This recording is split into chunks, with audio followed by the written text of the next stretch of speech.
Sangli police दलाच्या वतीने सोमवारी 27 जुलै बिरनाळे पब्लिक स्कूल संजयनगर येथे सायबर गुन्हे अंमली पदार्थाचे दुष्परिणाम, महिला सुरक्षा व वाहतूक सुरक्षा या विषयावर जनजागृतीपर कार्यक्रमाचे आयोजन करण्यात आले।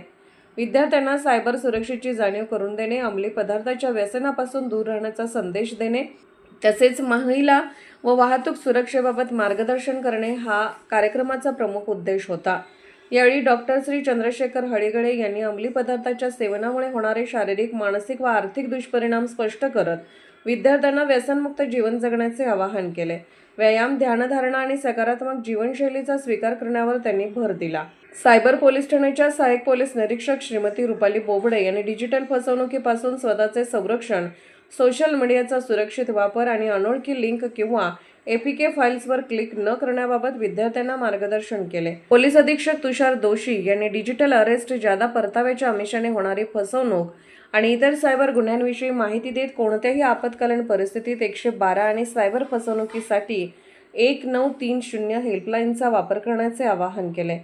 सदर कार्यक्रम सांगली पोलिसांच्या अधिकृत YouTube चॅनलवरून थेट प्रक्षेपित करण्यात आला। जिल्ह्यातील विविध शाळा व महाविद्यालयांमधील सुमारे 19 ते 20 हजार विद्यार्थ्यांनी ऑनलाईन सहभाग नोंदवून या जनजागृती मोहिमेला उत्स्फूर्त प्रतिसाद दिला। अशाच ताज्या आणि वेगवान बातम्यांसाठी पाहत रहा SMK लाईव्ह न्यूज। गुन्हा जिथे SMK न्यूज तिथे।